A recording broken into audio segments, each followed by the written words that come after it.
We're continuing on here, still chapter 14. So we're on the second part of it, I suppose. Uh, so obviously we got into buffers last time, I think I was here. Um, Briefly buffers. So remember a buffer, as we've been talking about, obviously in lab as well, is a combination of, again, a weak acid and its salt of its conjugate base. Or again, you could make it out of a weak base, as some of you might have chose this morning, and the salt of its conjugate acid. Remember that, again, as we talked about, buffers, again, are really common ion situations. And because we have a weak acid or weak base, as we talked about this morning as well, they're able to set up that equilibrium and keep really both of those parts of the buffer in the solution at the same time, which is, again, essential for how it works. So, as we talked about, having basically your buffer that has a acid part there and a base part is, again, sort of crucial for its functioning. And as we talked about, essentially it's able to prevent the formation of free H plus or OH minus when you add additional acid or base to your buffer. And because it's able to basically do that, what it's able to really prevent is really big fluctuations in the H plus concentration within the solution. And because the H plus concentration stays relatively constant, that is what allows it to basically maintain its pH and stay relatively constant. As we talked about, again, it will move a little bit up or down if you're sort of following it, but you will not see really big jumps in the pH due to these H plus concentration fluctuations. We typically in a buffer will use the Henderson-Hasselbalch equation, which is our favorite equation ever. And again, we only want to use this in a buffer situation. Remember that if it is not a buffer situation, which is really a common ion situation, we should not use it. We do need to use something else other than this. You could also use an ice table, as we've talked about before, and you will get the same answer. But again, as we also mentioned, you want to make sure you don't mess it up by not having initial concentration there on the right-hand side of your ice table. There is, again, a POH version of this equation, which again does the pKb plus the log, and it is reverse acid over base in that version. And the pKa plus the pKb does equal 14. So as we also mentioned, I just think you should roll with this one because 9 times out of 10 or even more than that, you are going to be after the pH rather than the POH. So why not, again, just calculate the pH right off the bat? But you can, if you wanted to, go this way. Some of you did that without thinking about it this morning. When you're looking at the pKb, you would just compare it to the POH rather than pKa to the pH. So as we did this morning, we want to find a pKa value closest to your pH, your desired one, and that would be how you would select your buffer sort of components. Any questions on all that there? Again, a reminder that a strong acid or strong base cannot be a buffer itself, as it will completely dissociate apart, and you will not be allowed to set up an equilibrium because it's strong acid or strong base. So you cannot have a buffer that is made up of a strong acid or strong base. All right, so I don't think we got into this calculation right. So I think we laid up right before it. So let's talk about some buffer calculations and what we need to do with those. So why don't we just start with A first off, and once you do A, we want to calculate a buffer that's made out of 1 molar acetic acid and 1 molar sodium acetate. Here's the Ka value for acetic acid there on the bottom. So take a few moments there and calculate what the pH. Okay, let's take a look at part A. So obviously it's a buffer and it tells you it is. So that makes some of the decisions pretty easy. So here in part A, we have 1 molar acetic acid and 1 molar sodium acetate. And we have a Ka value 1.8 times 10 to the minus 5 in this case. And first off, we see a Ka value, so this is definitely going to be a weak acid. This is the salt of its conjugate base. Remember that sodium acetate is a salt, which means it does break apart. And really, the functioning part of the buffer here is the acetate part. So it is really the acetate part and the acetic acid that is your buffer components in this case. Sodium gets kind of spectator ion hanging out, floating around, not doing much in this case. Um, because it is a buffer and you can recognize it right off of that as a buffer, probably the easiest way to calculate the pH is using the Henderson-Hasselbalch equation. You can go right into it at this point. So we'll do a little pKa minus the log of 1.8 times 10 to the minus 5, a little 4.74 action there. Popping that in there, we're going to get pH is equal to 4.74 plus the log. Our base, obviously, again, is the one that has less hydrogen, and the acid is the one with more hydrogen. Plus, usually it has like a sodium and stuff. So it's going to be a 1/1 in this case. Doesn't really matter. That's going to be a 0. So we're going to open up this buffer here with a pH of 4.74 in this case. Yeah. Any questions on that there? Again, if for some reason you don't want to use the Henderson-Hasselbalch equation, as we talked about the other day, you could still do an ice table. If you're not sure how the ice table would look, it would probably just be almost like you're doing a Ka problem here with your acetic acid. You could just show it breaking apart into acetate here. And initially, you would have 1 molar there, 0. And again, as we talked about, this is the important part. You do need a 1 there. And then it would just be a regular sort of table at that point. You would have 1 minus x, x, and 1 plus x. And obviously at this point, you would solve for x like normal, and that would equal your H plus concentration, and then you could get to your pH that way. So again, remember, you could always use the ice table if you want to, but obviously the Henderson-Hasselbalch will probably save you a little bit of time and maybe a little bit of error. As I mentioned a lot of times at this point, do you see a lot of people when they try the ice table will leave this empty at 0. So again, you don't want to do that.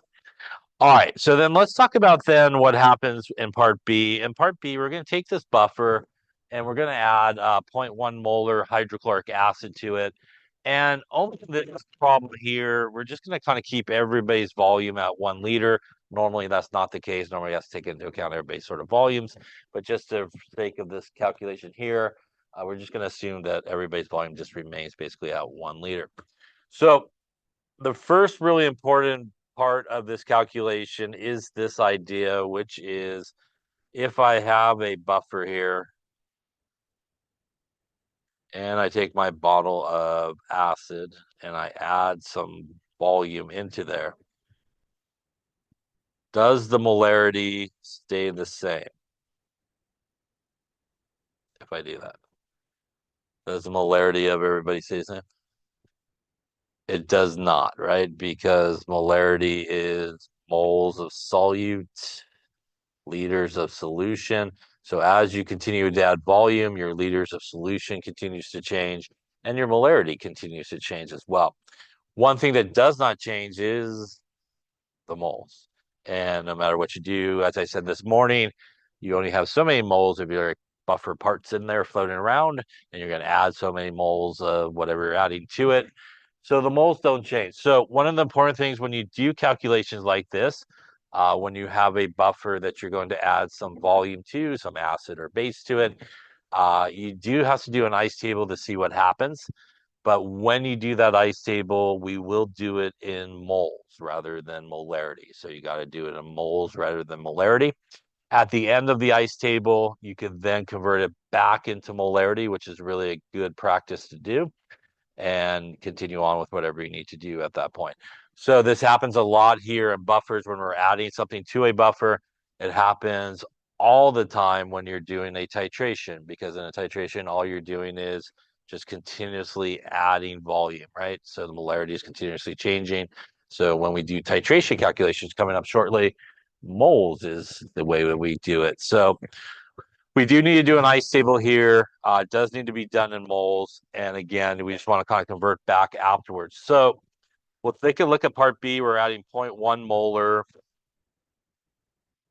0.1 molar HCl. to our same buffer there from part A, which is again our 1 molar sodium acetate and our 1 molar acetic acid buffer.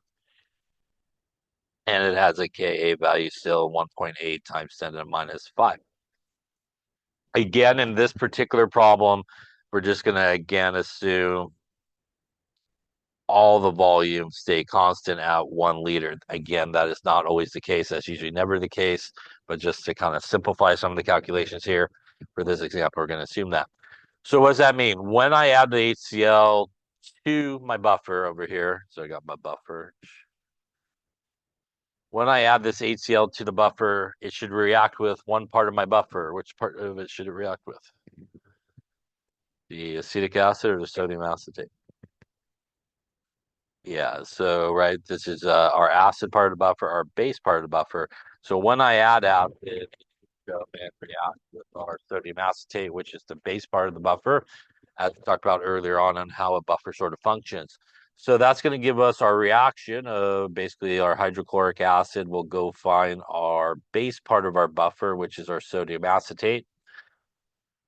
This is going to do a little double displacement reaction, right? Where we're just going to kind of switch partners.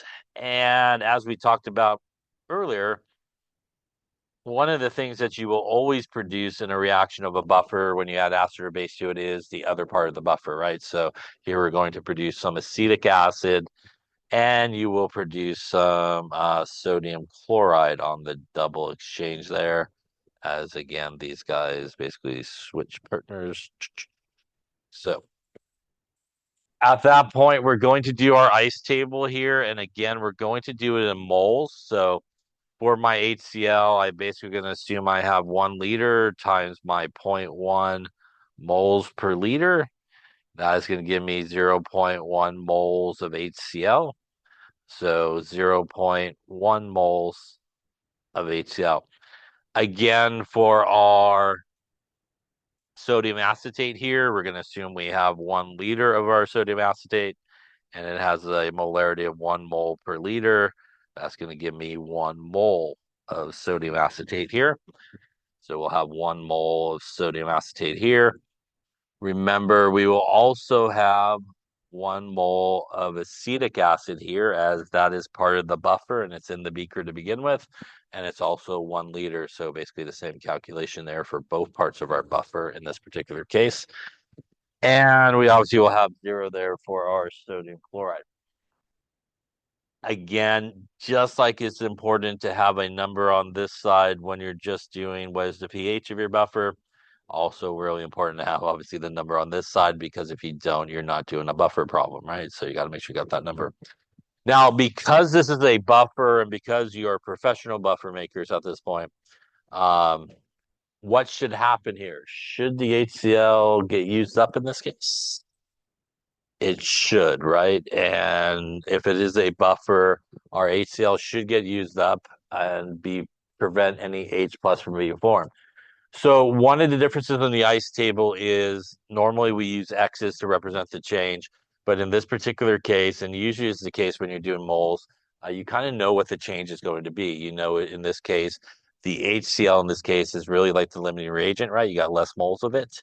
So that's going to be the change here. So we actually do use a number. So our change is going to be minus 0.1 moles. This is going to be minus 0.1 moles, which again is our moles of HCl. Don't forget on this side, it's plus 0.1 moles as you go across. You want to always choose the smaller number. So keep that in mind, because if you choose the larger number, you get a negative value, which you cannot have, right?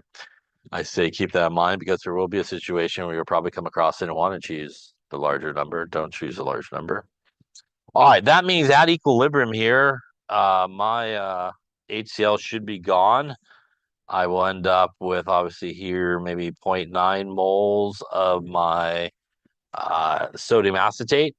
And remember on the other side there, we are actually adding, not subtracting, which again is a common error that people make. You'll end up with 1.1 moles on the other side. First off, any questions on this ice table here? Now, I 100% would recommend at this point, once you do this kind of first ice table in moles, and later down the road here, we'll have some other calculations that may come after this first ice table. You definitely want to convert it back into molarity. And the reason you really want to do that is it will put you in the correct unit that you will need probably for most of your calculations you'll have to do. Um, and if you don't, you'll be off because you didn't take into account. We do want to convert it back into molarity by using our total volume in this case. So in this case, we're assuming still 1 liter. We want to divide by our total volume. Now, in most cases, like I said before, we don't usually keep the volumes constant. So our total volume at this point, right, would be the volume of the buffer we started with, right? And whatever volume of HCl we added in, if we actually knew the volume, right, in this case. And that would be your total volume that you would be dividing by in this case. So here we'll go 1 liter. That's going to give us 1.1 molar at this point and 0.9 molar. If by some chance you weren't sure what's going on in terms of what you're left with, you can still look at your ice table and see what you got left. You got sodium acetate, and you basically have acetic acid left over, and that is still a buffer, right? So you still have a buffer at this point. By the way, I completely ignored sodium chloride over there, and the reason I ignored sodium chloride is that is a salt. What type of salt is it? Not everybody at once. You have a choice of acidic, basic, or neutral. Which one is it? It is a neutral salt, right? So because it's a neutral salt, it's obviously not going to mess with the pH.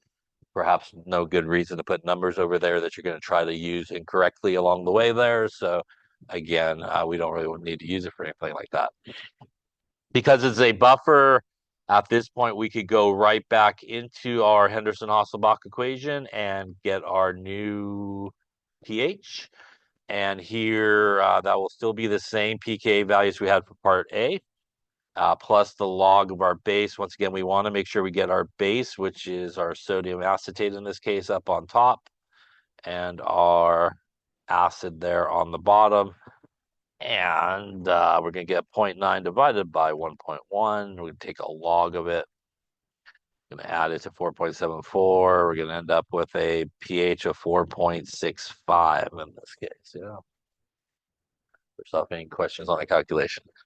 Just like earlier, if you wanted to, you could lay up another ice table instead of the Henderson Osbach, but again, maybe more ways to go wrong with that way, but you could definitely still do, again, in place of the Henderson Osbach, a second ice table if you want. Any questions on that there? Now, did our buffer work here? Well, we started at 4.74, right? We added a little bit of acid, and now we only went down to 4.65. So it held pretty good, right? It also moved in the correct direction, right? So we added acid, we would expect the pH to come down a little bit, right? So if you did this and you ended up with a pH higher than 4.74 and you're adding acid, you're going in the wrong direction, right? So these are things you want to kind of think about as you're doing it.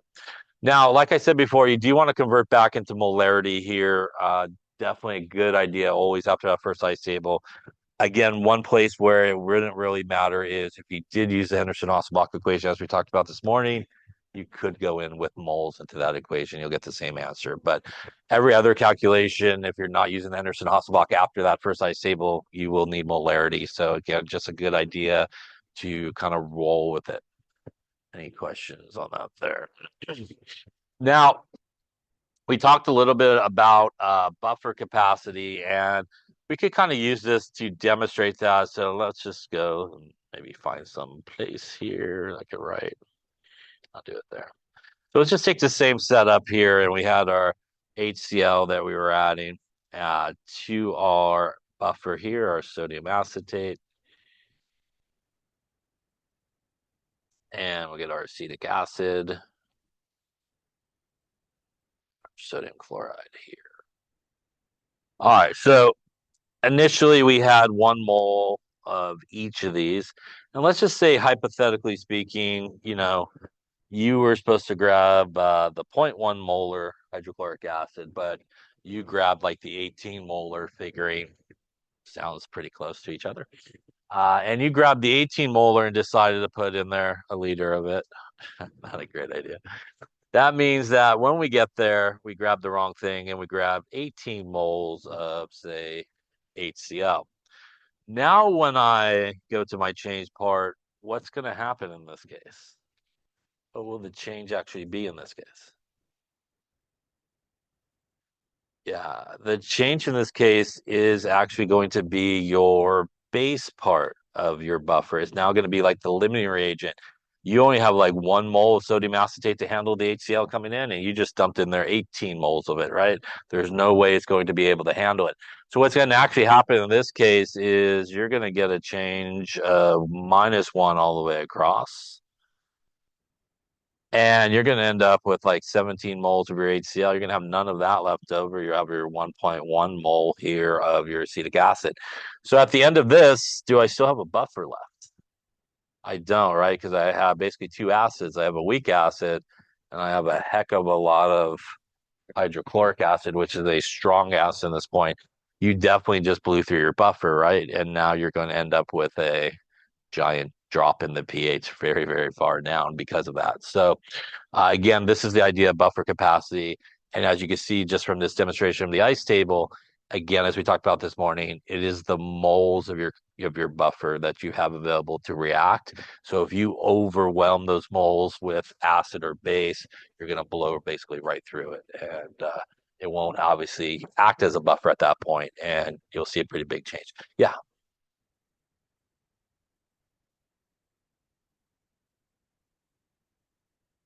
Oh, it is some bad math. I was thinking the point one from the previous problem in my head. So, yeah, 1 + 1 is 2, they say. I should probably get a calculator. But yeah, I think I had the previous problem in my head where we had the point one on that side. Yeah. So, but again, in this case, obviously, you would blow through your buffer definitely, and you would see a very big change. So, again, that's like when we were talking about our buffers we're making in the lab, but we want to think about when you're making one, the molarity of it versus what you're adding, so you have the right number of moles to handle whatever comes in there. Any questions on that there? And also maybe grab a calculator to do 1 + 1. All right. So let's do another example here. We want to calculate the pH of a zero point 0.3 molar ammonia and 0.36 molar ammonium chloride buffer system. What is the pH before and after you add 20 milliliters of 0.05 molar sodium hydroxide to 80 milliliters of the buffer? So here we're not keeping the volume constant. So you do have to take that into account. Let me give you a K value here. Which K value do I want to give you?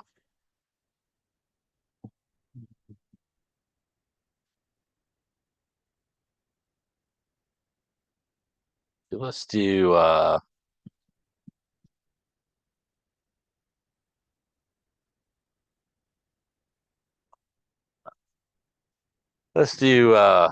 the KB for NH3 is 1.8 times 10 to the -5. All right. So good we go. We're looking for two answers. We basically want the pH of the buffer before you do anything to it, and then the pH after you add some sodium hydroxide. So take a few moments there, work through, see what you come up. Okay, since we're getting to the end here, why don't you finish up and we'll talk about it on Thursday. So you got these two problems. Why don't you also add this one to it? So you should have three answers when you're all said and done. And we'll go over them on Thursday at the start of the lecture. Okay. So same buffer. You're gonna start with 80 mils of the same buffer, and then we're gonna add at the last one 2 milliliters of 6 molar HCl. We'll see how we did there. Yeah. So end up with three answers. I'll have three answers at some point. So all right.